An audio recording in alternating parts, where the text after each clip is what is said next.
Hey, it's live with the Estradas again. It's our daily lunchtime special. What's for lunch today? I haven't had lunch yet. Right? Yeah. Yeah, I better mute my mic because my stomach's going to be growling. Okay. All right. So, what's on your mind today? What problems can we solve for our community? Well, what's on your mind? Because I think that really has been the topic today we've been talking about. There's a lot on your mind. Yeah. There's a lot on my mind. There's a lot of frustrations that I'm having, but yeah, it's just being being the bearer of some bad news in this market doesn't feel so good sometimes. Mm, We're having to tell people it's going to take longer. We might need to be priced lower. Um, we might have to offer some concessions. And we need to get ahead of this a lot sooner than normal. So before, you could have like a 30-day plan, get the house on the market. Now we need to have a 60, 90-day plan. So is that what you guys are experiencing? Oh, 100%. But I feel like that's what we've been saying for the last few days. Yeah. Like, I think the question more was, what are you most frustrated with? And what are your challenges right now? You personally. Oh, I see. I got you. Oh, well, I'll tell you what's on my mind. What you're thinking. I'm gonna tell you what's on my mind. I think one of the biggest frustrations when I meet with the seller is when we sit down and they tell me I really don't have to sell. And I'll tell you why that gets a little bit under my skin is because if you were playing a sport and your teammate came up to you and was like, I really don't have to win, how would that make you feel? Or if you went into a job interview and you told your employer, your future employer, you're like, I really don't have to work. mhm. I'll take the money, I'll take the job, but I may or may not work. How would that make you feel? So what I'm also thinking about when I hear this from a seller is, first of all, what am I doing here if you don't absolutely have to sell? But secondly, whether you want to sell or not, you're competing with people that have to sell. So they're going to make price adjustments if their home doesn't sell. They're going to make repairs if that's what's needed because they have to get to a new job, or they got to be close to family, or they got to be in a better school district, or the stairs don't work anymore and my health depends on moving to a one level home versus a two-story.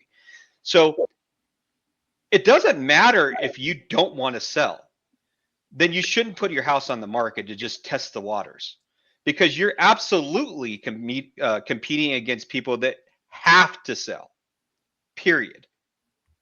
Mm, And I think that's the 30% of the market that's closing on their home. They're actually selling it and closing and moving on. So that's one of the frustrations that this market has brought out. The other frustration, if I can keep going, Please do. look at me. I'm like, oh man, this Well, is okay, so we're with you all the time, and there's sometimes like you need to get stuff out, and so this is your chance. Let's hear it. right. Just vent, Dad. Just vent. Yeah, Go all out. here's the other thing. There's a real estate agent that will take that listing. Mm, There's a real estate agent that will take the home that's overpriced, and they'll promise the seller, hey, you know what? Whatever price you want, we're going to get it. I don't care if it's worth 750. You want to list it at $1 million? We're going to list it at $1 million. Because here's what they do. It's what's called buy the listing. They'll tell you whatever price you want to hear. They'll take the listing, they'll put it on the market, and they'll just beat you up mm, until you reduce the price to a point to where it sells, or take it off the market. Right? mm, And that and as a professional, um, that really bothers me, because there's no other profession that does what real estate agents do. There's not a doctor that will, if you've got cancer, there's not a doctor that will be like, hey, whatever, whatever treatment you want to go after, I'm game.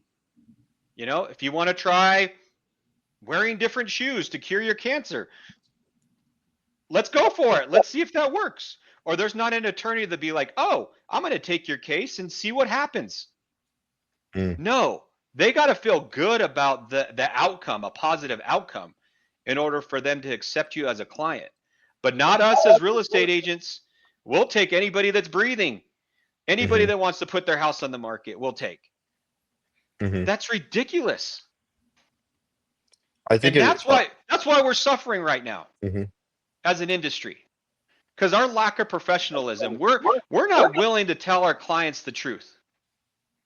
I think it comes back to the barrier of entry. Anyone can get the real estate license, but not everyone can sell real estate.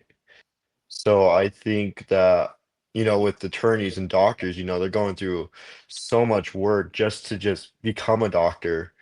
So they don't have time for that. But with real estate agents, there's a lot of agents that have time. This isn't their full-time job. So they'll be like, I'll sell your house, sure, whatever you want, just to get their name out there again. And they'll go work their side job, or they'll go work whatever they're doing, to bring in their main stream of income, because this is just a side hustle for most people. And I get that. I know, Hmm. some people had to go get side jobs or side hustle or whatever, and I get that. But what's happening is you're ruining it for the rest of us that are professionals, that treat this as their number one job. And when we're trying to get answers and to our questions about your listing or your buyer, and you're only returning calls after 6 p.m., it doesn't work. And then what our clients think that we're not doing our jobs, because they're like, well, didn't you ask them? Have you gotten an answer? What's going on? Where's our offer? Did we get any offers? It's so hard to do our jobs between normal business times when a third of our real estate community is working full-time jobs and working after hours. This is a dysfunctional system. Mm. Sorry, I'm getting all sweaty. It's getting hot in here. Maybe I should have poured Well, myself some coffee. let me ask you this. Has it changed over the years since you started the industry? No, So why it does it it bother only you now? it only gets semi better when the market is more of a seller's market than a buyer's market, because everybody's winning. You could be a rock and sell a home in a hot seller's market. Hmm. But right now, when you got to be a professional and you've got to do whatever it takes to get homes sold in this market, and it takes more than 40 hours a week to get homes sold. That's when the issues really surface with our community, and it really exposes all of our flaws, and they're magnetized. Magnetized? Is that a word? Magnified. Magnified. That's what I was looking for. I'm so hot I can't even talk right. So So how do you balance then being in a service-based industry, which when you're in service-based, the whole saying is the customer's always right. How do you balance then being that professional and yet communicating correctly what the message should be to your client? well, you still have the choice to say whether you're going to work with that client or not. If you're not aligned and they're not part of your team, like when you go to sell a home, it's a team effort. It's the real estate agent and the client. You got to be one as a team, and you got to trust each other. And if the seller's saying one thing and you're saying another, and you're not aligned and you're not a team, it's not going to work. And as a professional, I think you need to just be like, you know what? I'm not the right fit for you. Maybe you should go find somebody else, or if they say, somebody will do it cheaper, then you need to just say, all right, then you need to go hire that person, because I'm not the one for you. But as an industry, we have a really hard time doing that. Why do you think that is?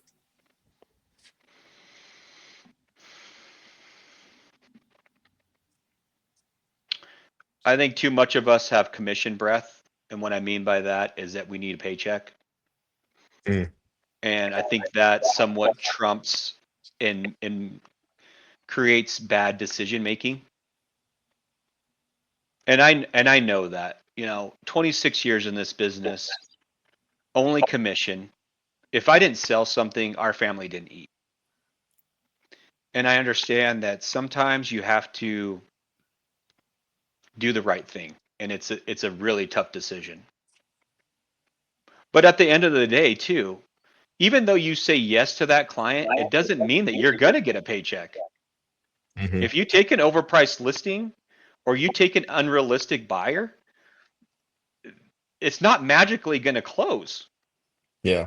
So we don't, I think there's a disconnect between real estate agents that think that we get paid when we take the listing, or real estate agents think we get paid when we pick up, help a buyer.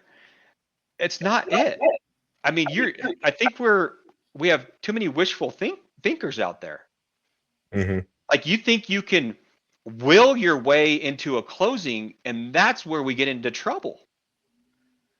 We become salesy and we become pushy, and because we're unrealistic. Mhm. We should have told that client to go rent. We should have told that client to take their house off the market and let's wait for the market to improve, um, or maybe they should rent it out. Let's not sell it. Let's rent it out. I think that's the best move for you. But we don't have the courage as an industry. Mhm. What do you think about that guy in Boulder who's um on all the headlines right now about for sale by owners and all that stuff, and how he's calling out agents and how they're doing a terrible job and stuff like that? He's right. We are doing a terrible job. And if he's solving a problem in the marketplace, good for him. Because that's what we need. Mhm. We need problem solvers.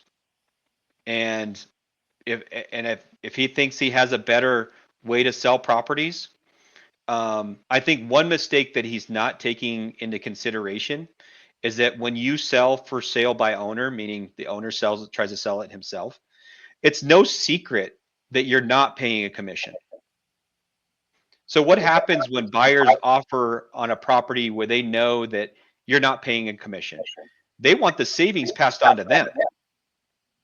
So if it's whatever commission amount, they do the calculation in their head, and then they just take it off the price and they offer lower. And that's why traditionally, this has been going on for 50 years. This is why traditionally for sale by owners sell for much less than folks that hire a real estate agent. It's just tracked, and it's just a fact. Mhm. So What you else is may on your sell mind? it. You may sell it for, you may sell the property, but you're not going to sell it for as much as you would have if you had hired a professional. Okay, what's the value in hiring you specifically then? What would you say people hire you for? I think because I'm honest, at least I try to be. Um, and I do have their best interests at heart, because I want to be able to walk down the street and look them in the eye and know that I did the best dang job I could for them. And I told them what they needed to hear, not what they wanted to hear. Because the relationship is much more important to me. I had a phone call from a client where the transaction didn't go as well as I had liked it to go. And it was a battle. It took a couple months to sell. I was representing the buyer. We had a tough loan. We had a contractor involved. We had a lender involved. I wasn't doing the loan. and it got really nasty. And I kept going, and I kept trying to do the right thing, even though I didn't want to, because sometimes my emotions would get the best of me, and I'd want to, a knee-jerk reaction to a text message or a conversation that didn't go, or I was getting beat up pretty good, and I wasn't sleeping at night because of it. And I got this call yesterday that was pretty awesome, and it was an apology, and it was, hey, you know what? We might not have been right. Um, and it felt really good because it took about gosh, we closed that in February, so March, April, 2 months later. Um, it took for that one phone call, and that made all the difference to know that I did try to do the right thing. I was accountable. I had part of my DNA was in the problem, um, and I did everything I could to make it right. And it took a lot of strength. Um, I kicked in financially, um, and I did some things that were really, really tough. But at the end of the day, they invited me to their home once the renovations are complete, and that felt awesome. Mm. So if that's the kind of agent that you want, then we might need to talk. But I'm not the right agent for everybody. My style is not right for everyone. Um, but it's who I am. It's my personal brand. It's my identity. But Well, I at the end think of the that's day, the one of the relationship trumps challenges. everything. I think that's one of the challenges when you talk about struggles of real estate agents is that I think we do make the mistake of trying to be everything to everybody. And I know early on in our career, we tried to be the jack of all trades and everything to everybody, and I could work with everybody, and you just can't. It's not that way in life. It's not that way in business. And I think that's why we are so passionate about our reputation, because at the end of the day, no matter how much somebody knows about the market or how economically savvy they are, or any of that, it's person to person. Either you connect with the person and you trust the person, or you don't. And I think that's the biggest thing that is missing in our industry right now is everybody thinks they can be everything to everybody because they want every piece of business that they can have. And it just doesn't work that way. Yeah, I agree with that. Yeah, that's another flaw of ours. Um, And even within the three of us, like there are times where I'm like, ooh, we had a client a few months ago, and I was like, you know what? This client is probably better suited for Nathaniel because his personality is just different and their personality was different. And I have a very different way of selling homes. And I'm okay to say, like, some people don't like me. It's not a personal thing, like I'm a bad person. Some people just don't like my style, or some people think that, or some people need something different that I literally can't give them. I'm not capable of giving it to them.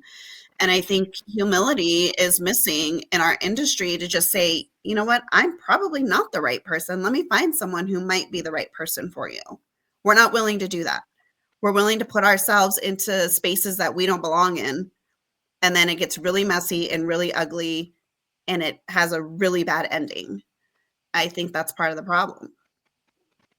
yeah, so sometimes it's better for us to sit on the sideline and be sort of the out of the box thinking person when you can look at the transaction outside, because sometimes it gets difficult, and the agent dealing in the weeds might not see other opportunities.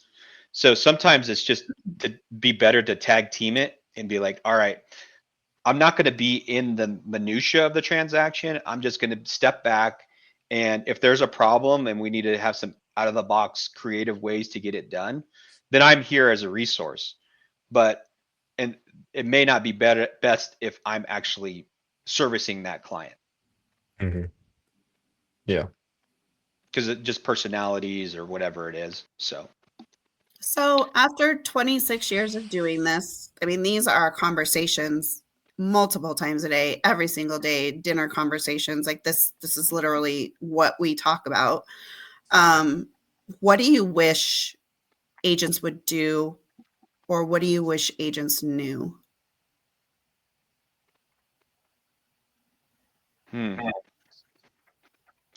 What do I wish agents would do, or what do I wish agents knew?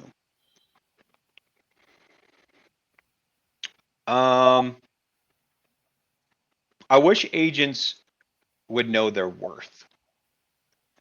And I struggled with this because I thought real estate was easy. And I struggled with my value. I still struggle with my value. We just talked about this before getting on the live, and I do firmly believe everybody has value. I think they bring something to the table, but it's very hard for me to see my value. But I'm getting there. I'm getting there because what has really surfaced in this tough real estate market is that I think I know what I'm doing. I think I know. Like I know how a transaction's 99% of the time is going to go as soon as I meet with somebody. I know 99% of the time how the transaction's going to go if I talk to the real estate agent. I know how the transaction is going to go as soon as I see how the offer is written. I know 99% of the time how the financing is going to go as soon as I get a lender letter from a lender. Like that's the experience that I have, that it's almost like an x-ray for a doctor. Like I can see past all the other stuff and we get right to the problem. And I think that's my value. And that's what I hope for our real estate industry is that you could look at a transaction, a person, a letter, a look, and know exactly how that's going to go. But that comes from 5,000 transactions.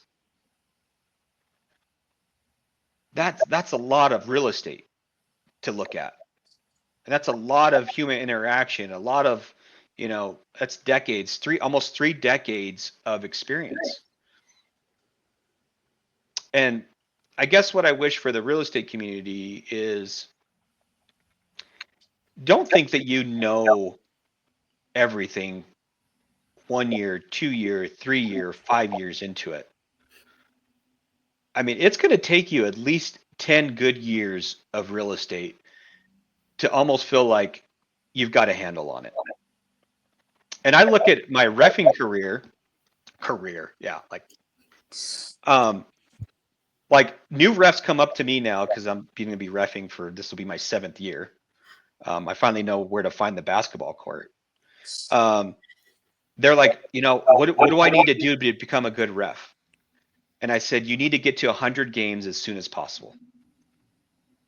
And then after you get to 100 games, you need to get to 500 games as soon as possible. And then things start to slow down for you. And they're like, oh my gosh, are you serious? And I'm like, yeah. You got to have the reps. You got to get the reps in. And don't think that you're good until you get the reps in and you've earned it. And that's one of the things that bothered me about myself, is because I had this false confidence that I knew that I could figure it out. Like I'm not immune to that. I'm not immune. I'm immune to the reps. I don't need it. Just get me in a situation and I'll figure it out. Well, I got my butt handed to me a couple times, and I was very humbled by those situations.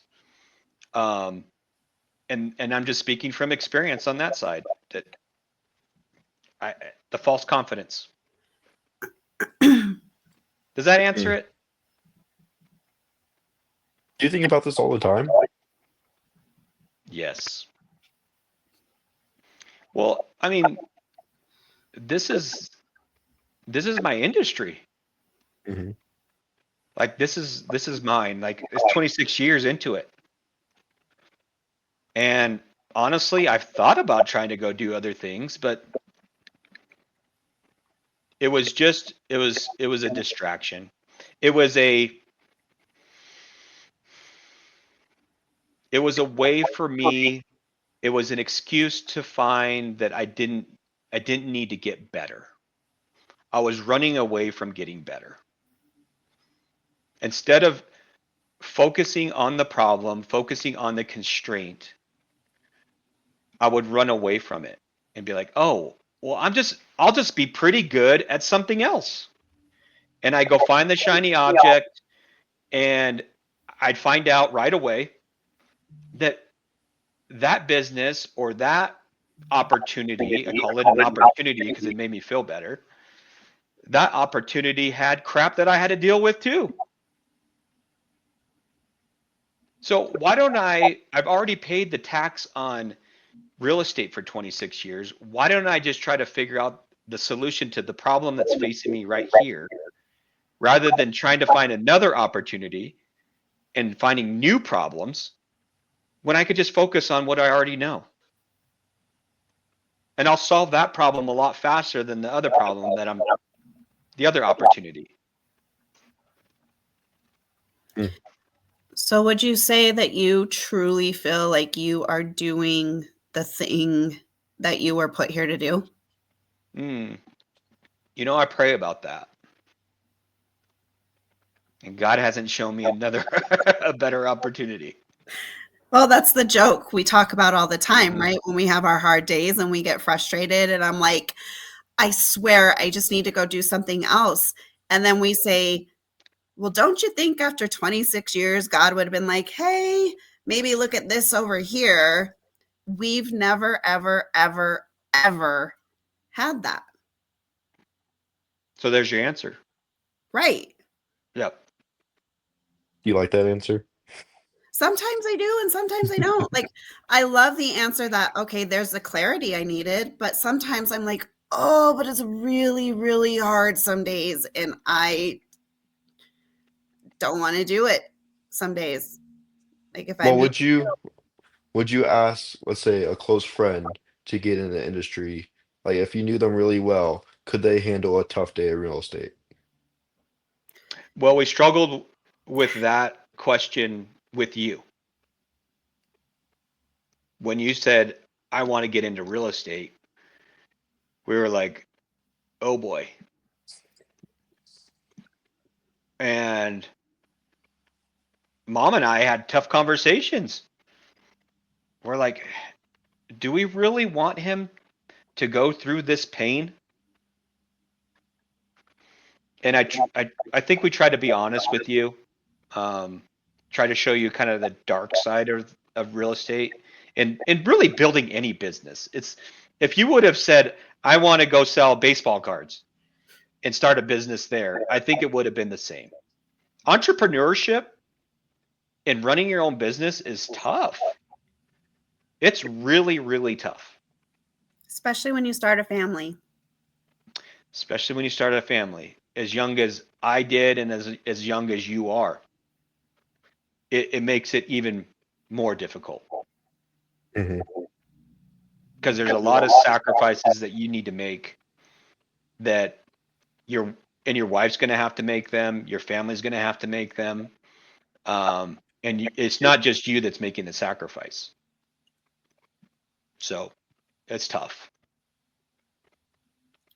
So to answer your question, we get that asked a lot. Like I think, hey, I'm reaching out because I'm going to get my real estate license, or I just got my real estate license, and I never want to, crap on what someone else is doing. So it's exciting that they're entering the world of this, but I found myself switching from that's great and this is going to be so exciting and you're going to love it to welcome to the jungle. Like it's tough. And everything that you just learned to get your license, forget it. Mm-hmm. Forget it. Well, I just had a conversation with an agent that called me today, and they're like, "Oh, a friend of a friend referred you to me.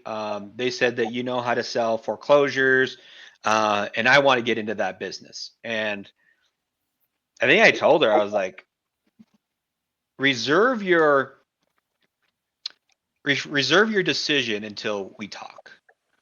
And when we had a talk, it was like, "Ooh, I don't want to do it," or they had some reservations. It's not just you say, "I'm going to be in the REO business," and all these banks flock to you. It doesn't happen, or it doesn't cost any money. I mean, getting bank owned business is expensive. You've got to pay for all the portals that they manage all their properties on. You got to front for utilities. You got to front for trash outs. You got to front for property maintenance. You got to keep the yards up. You got to pay the HOA fees. You got to do all these things. You're basically a property manager, except property managers get paid monthly. You get paid and reimbursed when the property sells. Mm. So there's a lot of and most people think that real estate's a glamorous life. You see the millionaire or the what is it, the $1 million million listing. thing. But there's a lot of crap that goes on behind the scenes that you don't see. And I respect those agents because that's a tough business and that's a super competitive business. And I respect them. Because I know I can understand, I can read between the lines when they're talking to the cameras. I know how that feels. Like it's sort of like the scratch and sniff sticker. You know, I can smell it, I can feel it, I know what that dialogue's like. I know the gut feeling, um, losing a closing or dealing with a client. I could just feel it, and that's why I don't like watching those shows because it just makes me sick. Well, and I think the other thing that people misinterpret in those shows, and we realize all the time, we're like, oh my gosh, they're selling like a $20 million home. That's a conversation I just had with somebody who's selling their condo because Right. real estate is real estate. It is the Yeah. same. The price point has nothing to do with it. It really doesn't. I think people who are in luxury think that, oh, well, it's just going to be cash buyers and there's not going to be any problems. Like, no, if there's real estate and humans involved, you're going to have problems, period. Yep, I agree. Hmm. Well, I think we've gone past our time. I think you had some stuff you needed to get out. I think this was good. Yeah, it's very therapeutic. Yeah. Yeah, Rory said Ruben's rant. Sometimes you Yeah. need those. Yeah. Yeah, that's true. Do you You feel do. better? I sort of do. I mean, but I still I gotta focus on getting better. That's all. What does Well, that look like in the next week? Um, I gotta study the market more. Studying the market, studying AI, um, getting better about marketing properties, getting better about pricing properties, getting better about adding value to my relationships. And I think that's a constant. If I can do those 3 or 4 things, I think I'm going to win in this market. okay, my final question for you is what would you tell your, let's see, you were 19 when we started? Yeah, 19 years What old. would you tell your 19-year-old self? Or how about me? So I can get some value. Well, we have told you you don't listen. I That is listen. true. That is true. Um, I would try to find 150 key relationships and constantly bring value to that core of relationships. I don't think you can be like we talked about, everything to everyone. And I think there's a number of studies out there that shows that you can only really manage 150 relationships on a high level.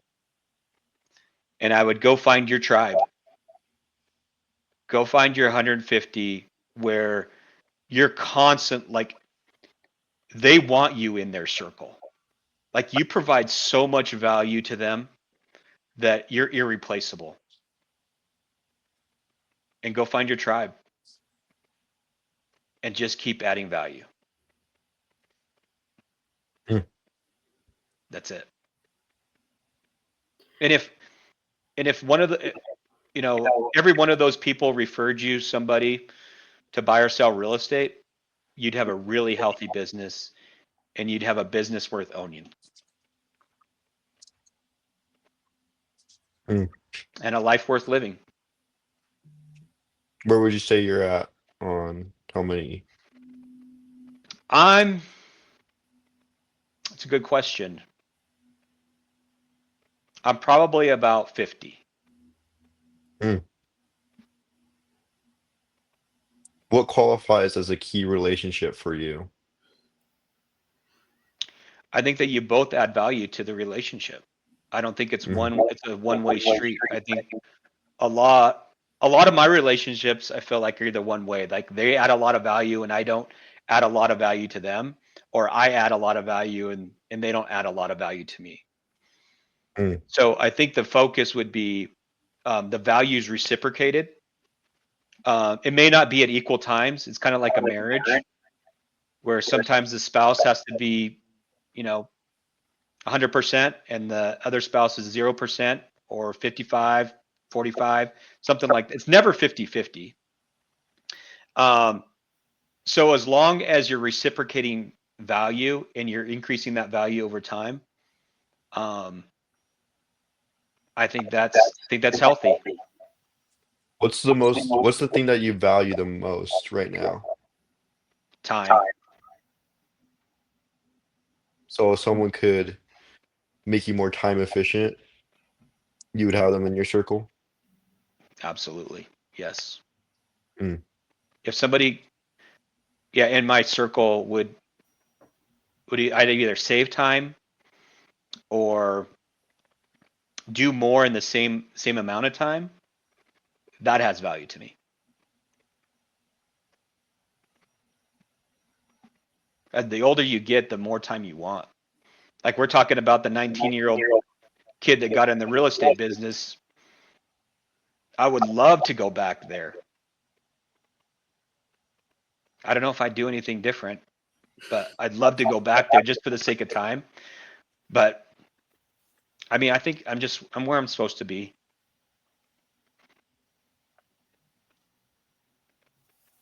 I Does that like bug you? What's up? Does that bug you? I feel like you're sort of depressed with I'm where I'm supposed to be. No, Like just by I like your facial expression, you're like, I'm where I'm supposed to be. Like you're it's not Eeyore. it's not a I I probably didn't make the right face. Um, I've You made realize who peace. you're talking to, buddy. I know. I've made I peace know. with it. I've made peace with it. Mm. Like if I died tomorrow, I'd be okay. Because I think I've tried to do the best that I could. Mhm. Maybe I've underachieved in my eyes, but um, I mean, I still did the best I could. And having 5 kids is hard, man. It's hard. You've got one and one on the way, and it's you're getting to know how hard it is to raise kids and own a business. It's extremely difficult. Mhm. But that's why I think it's whenever somebody does business with us, how amazing it is. Like they're a lifelong friend, a lifelong family member. Like you that client put food on my table for my family. And I'm not going to take that for granted. Even if they use a different real estate agent in the future, they still have a special place in my heart. That at one point, you gave my family a good life. And I appreciate it. It's a good So if place they to ask live. me to go pull weeds or move a box or help them, take them to the airport like Seinfeld, sign me up. I'm going to go do it because I have that lifelong appreciation for it. Cool. All right. We'll wrap it up with that. See you See you tomorrow. tomorrow. Bye.